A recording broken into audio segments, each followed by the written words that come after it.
ഏറെ സങ്കടപ്പെടുത്തുന്ന 3 ചെറുപ്പക്കാരുടെ മരണവാർത്തകളാണ് ഇന്ന് കേൾക്കാനിടയായത്. 3 പേരും ഒറ്റ ദിവസത്തെ ഇടവേളയിൽ മരണപ്പെട്ടവരാണ്. ഇത്തരത്തിലുള്ള മരണങ്ങൾ നമ്മുടെ പൊതുസമൂഹം ഗൗരവകരമായി ചർച്ച ചെയ്യപ്പെടേണ്ട കാലം അതിക്രമിച്ചു കഴിഞ്ഞിരിക്കുന്നു. നാളെയുടെ പ്രതീക്ഷകളാകേണ്ട, കുടുംബത്തിന്റെ നെടുംതൂണാകേണ്ട ചെറുപ്പക്കാരാണ് ഇത്തരത്തിൽ ദിനംപ്രതി മരണപ്പെട്ടുകൊണ്ടിരിക്കുന്നത്. അതുകൊണ്ട് തന്നെ ഇനിയെങ്കിലും ഇതിനൊരു ശാശ്വതമായ പരിഹാരം കണ്ടെത്തിയില്ലെങ്കിൽ ഭാവിയിൽ നമ്മൾ നേരിടാൻ പോകുന്നത് ഗുരുതരമായ പ്രത്യാഘാതങ്ങളായിരിക്കും. ഇന്നലെയാണ് മലപ്പുറം തിരൂർ സ്വദേശിയായ മുഹമ്മദ് നിയാസ് എന്ന യുവാവ് ബഹ്റൈനിൽ വെച്ച് മരണപ്പെടുന്നത്. വിവാഹം കഴിച്ച് പുതിയൊരു ജീവിതത്തിലേക്ക് കടക്കാനിരിക്കുകയായിരുന്നു ഈ ചെറുപ്പക്കാരൻ. ഇതിനായുള്ള തയ്യാറെടുപ്പുകൾ നടത്തുന്നതിനു വേണ്ടി നാട്ടിലേക്ക് പോരാനിരിക്കുകയുമായിരുന്നു. അതിനിടയിലാണ് യുവാവിനെ തേടി മരണമെത്തുന്നത്. ബഹ്റൈനിലെ ഒരു സൂപ്പർ മാർക്കറ്റിൽ ജോലി ചെയ്തു വരികയായിരുന്നു നിയാസ്.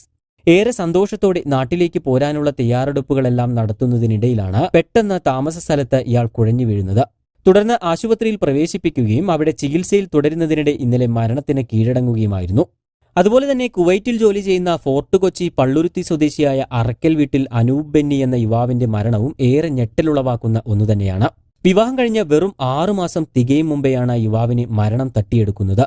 കഴിഞ്ഞ 8 വർഷമായി കുവൈറ്റിലുണ്ടായിരുന്ന അനൂപ് ഇപ്പോൾ അബ്ബാസിയ ഇന്ത്യൻ സെൻട്രൽ സ്കൂളിലെ അക്കൗണ്ടന്റായി ജോലി ചെയ്തു വരികയായിരുന്നു. കഴിഞ്ഞ വെള്ളിയാഴ്ച അനൂപിന് താമസ സ്ഥലത്ത് വെച്ച് അസ്വസ്ഥത അനുഭവപ്പെടുകയും തുടർന്ന് അടുത്തുള്ള സ്വകാര്യ ക്ലിനിക്കിൽ പരിശോധന നടത്തുകയുമായിരുന്നു. അവിടെ നടത്തിയ പരിശോധനയിൽ ഹൃദയമിടിപ്പിൽ ചെറിയ വ്യത്യാസം കാണിച്ചതോടെ തുടർ ചികിത്സയ്ക്കായി നാട്ടിലേക്ക് പോകാൻ തീരുമാനിക്കുകയായിരുന്നു. തുടർന്ന് കഴിഞ്ഞ ദിവസം എയർ ഇന്ത്യ എക്സ്പ്രസിൽ നാട്ടിലേക്ക് ടിക്കറ്റ് എടുത്തു. എന്നാൽ യാത്രാമധ്യേ വിമാനത്തിൽ വെച്ച് വീണ്ടും ശാരീരിക അസ്വസ്ഥതകൾ അനുഭവപ്പെടുകയും തുടർന്ന് മരണപ്പെടുകയുമാണുണ്ടായത്. അതുപോലെ തന്നെ കഴിഞ്ഞ ദിവസമാണ് കാസർകോട് പട്ള സ്വദേശിയായ റാഷിദ് എന്ന യുവാവ് മരണപ്പെടുന്നത്. ഇറാനി മാർക്കറ്റിൽ സെയിൽസ്മാനായി ജോലി ചെയ്തു വരികയായിരുന്നു റാഷിദ്. 15 വർഷത്തോളമായി ദുബായിൽ പ്രവാസിയായിരുന്ന ഇയാൾ ഏകദേശം 2 മാസങ്ങൾക്ക് മുൻപാണ് നാട്ടിൽ വന്ന് തിരിച്ചുപോയത്. സ്വന്തമായി ഒരു വീടെന്ന സ്വപ്നം യാഥാർത്ഥ്യമാക്കുന്നതിനായി നാട്ടിൽ വീടിന്റെ നിർമ്മാണം പുരോഗമിച്ചു വരികയായിരുന്നു. എന്നാൽ ആ സ്വപ്നം പൂവണിയും മുമ്പേ റാഷിദ് ഈ ലോകത്തോട് വിട പറഞ്ഞിരിക്കുകയാണ്.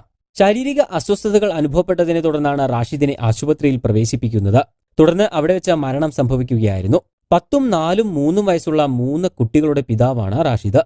ഇത്തരത്തിൽ പ്രത്യേകിച്ച് മുന്നറിയിപ്പുകളോ രോഗലക്ഷണങ്ങളോ ഒന്നുമില്ലാതെ മരണപ്പെടുന്ന ചെറുപ്പക്കാരുടെ എണ്ണം വലിയ തോതിൽ വർദ്ധിച്ചുകൊണ്ടിരിക്കുകയാണ്.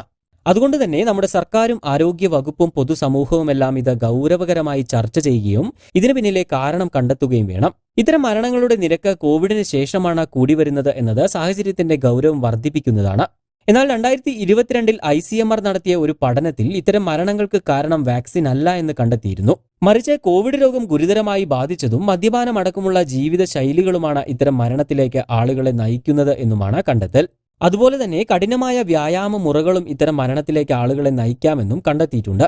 കൂടാതെ ഫാസ്റ്റ് ഫുഡിന്റെ അമിതമായ ഉപയോഗവും ഇത്തരത്തിലുള്ള മരണങ്ങൾക്ക് കാരണമാകുന്നതായി മഞ്ചേരി മെഡിക്കൽ കോളേജിലെ വിദ്യാർത്ഥികൾ നടത്തിയ പഠനത്തിൽ കണ്ടെത്തിയിരുന്നു. കൂടുതൽ വാർത്തകൾക്കും വിശേഷങ്ങൾക്കുമായി ചാനൽ സബ്സ്ക്രൈബ് ചെയ്യാൻ മറക്കരുത്.